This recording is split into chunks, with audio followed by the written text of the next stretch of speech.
And we are back with some more Real Talk Market Conditions with Brittany Weaver. Okay, so this is a really big topic that has been going around. There's been a lot of talk about it in the media. There's been a lot of headlines, a lot of clickbait type stuff. So here's a couple of the things that are being said. So are we gonna have another housing crash? Yes, no, maybe so. Then there's buzz about mortgage defaults are up. Of course, market volatility, increased foreclosures. So there's all of this stuff that's kind of being pushed out there on the media. So I'm here to kind of break that down a little bit and go over a few things to kind of show you that, hey, maybe that isn't true. Maybe that's not actually happening, all of the stuff that you're hearing. So let's just go ahead and jump right in and get straight to the facts about this. And you know that I am fully about sharing what is actually factual, what is actually happening, what is research backed. So let's just go ahead and dive right into it. So personally, I don't see a housing crash or crisis coming from within the housing industry, and we're going to get into that a little bit in another video that I'm going to do, because there's always this question, is it 2008 all over again? Is the crash coming? That's a very big topic, of course, and we're going to dive into that in another video, so stay tuned for that one. But I just want to throw that statement out there that we do not see a housing crash or crisis coming within the housing industry. Now, is anything possible? Yes, of course, anything is possible. But in my next video, we're going to dive into what that actually means and in ways that it could be possible that are different than 2008, because I think that's really crucial here. So let's talk about, I have some stuff pulled up here that I want to go over with you about delinquencies. So obviously there's this huge buzz that, mortgage defaults are up, increased foreclosures. So let's go over some delinquency details. So first of all, foreclosures are not on the rise. And we're going to go over those numbers here now. So these numbers were from March of 2023 versus March of 2024. Okay, so let's just talk about this a little bit. So it starts with 30 days or more. So how many properties were 30 days or more delinquent in 2023? That was at 2.8%. Okay, 2.8% were 30 days or more delinquent. Now we fast forward to March 2024, and 2.6% were delinquent. So it actually went down. We move into 30 to 60 days past due, and March of 2023, it was 1.5%. Okay, that were 30 to 60 days or more past due. And then you fast forward to March of 2023, which I'm going to put this, by the way, so you're like, wow, Brittany, you lost me with all those numbers. I'm going to put it down in the comments so that way you can look at the graphic yourself and review it. So, but anyways, then you fast forward to March 2024, and it was at 1.1%. So again, ticked down, it went down. Then we're hopping now into 60 to 89 days overdue. March of 2023, it was at 0.4%. Again, fast forward to March of 2024, and it was 0.3%. So not a huge decrease, but it's still decreased. Then we hop into 89 days to 120 days past due. It stayed the same. So March 2023 was 0.2%. March 2024 is 0.2%. Okay, now we jump into the category of 120 plus days overdue, and in March of 2023, 0.7%, and then March of 2024 is 0.9%. So ever so slightly, and I'm talking not anything of deep concern. Now, if this had gone up, doubled or, yeah, of course that would be a concern, but that's not what's happening here, okay? There was just a slight, and that could have been just because of inflation. It's very different now in this market than it was a year ago, and inflation is up. But for it to only go up that teeny tiny percent is not really concerning when you're talking about overall numbers here, okay? And then the next category that we jumped to is how many foreclosures there were in March of 2023, and 0.3% were in foreclosure, and this is national averages, all of this stuff that I'm breaking down here, and it stayed the same for March 2024. So to kind of debunk the mortgage defaults are up, that's not true, obviously, because you just saw the data that they're down in many cases. And increased foreclosures, which is also not true because it's hung steady and stayed the same.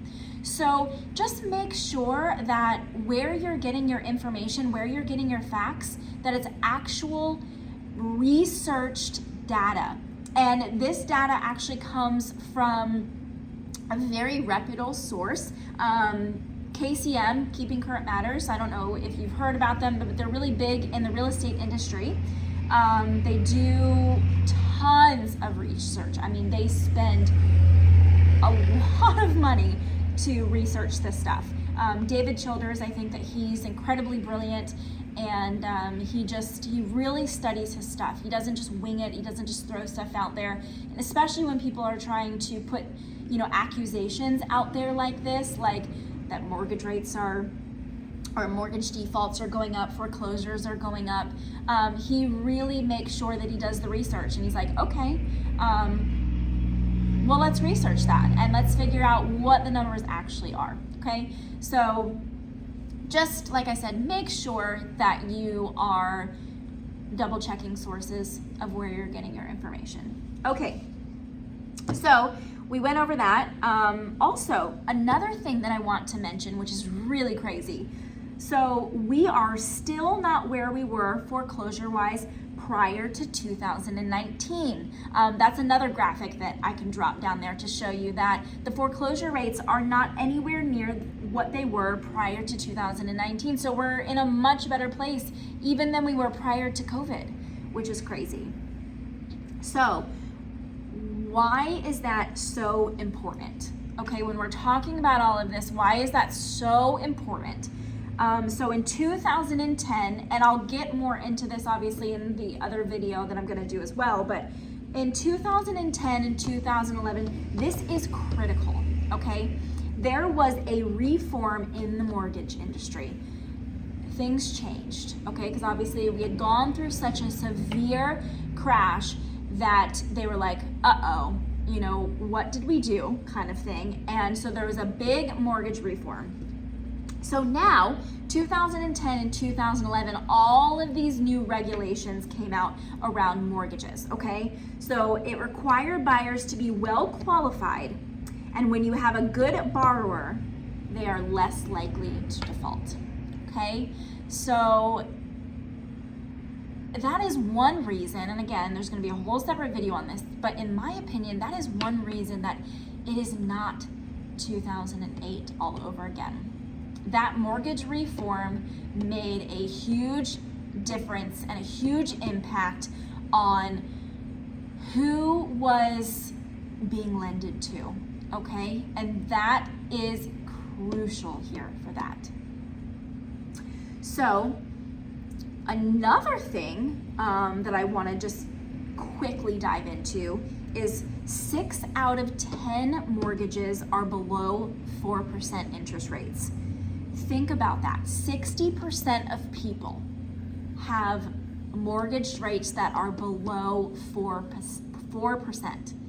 That's wild. That's crazy.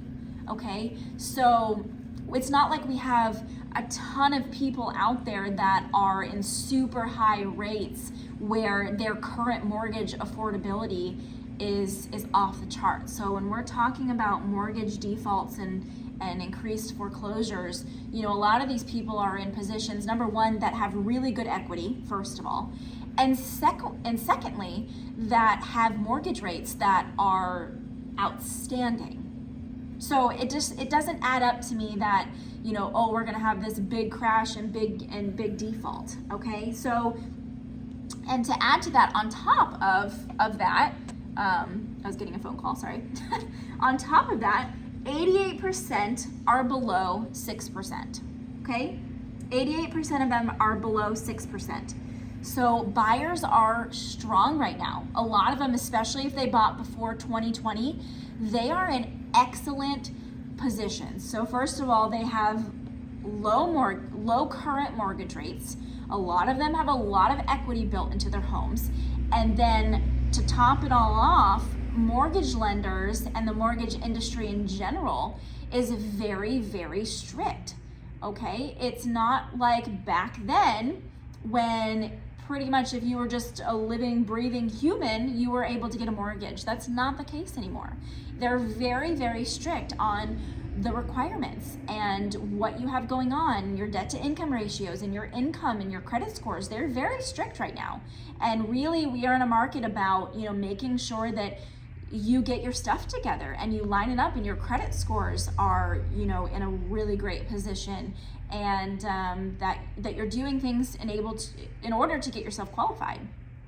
Okay, so, and I'm not saying that, you know, these people who think that you know, we're not going to go through a housing crash are wrong necessarily. I'm not saying that they're wrong, and I'm not saying that they don't have a case, but also they're not really backing it up with actual data. It's just statements, and it's just hearsay. And it's, you know, if you were to come to me and say, you know, Brittany, I have all this data to back up the opposite of what you're saying, great, bring it to me. I'd be happy to hear it, you know, but that's not the case. And you know, so I think that if you have the data to back it up, and again, you know the industry, you know what has occurred, because right, it's always important to know what's happened in the past, so that you can do better in the future. Of course, it's good to know your data, it's good to know your stats,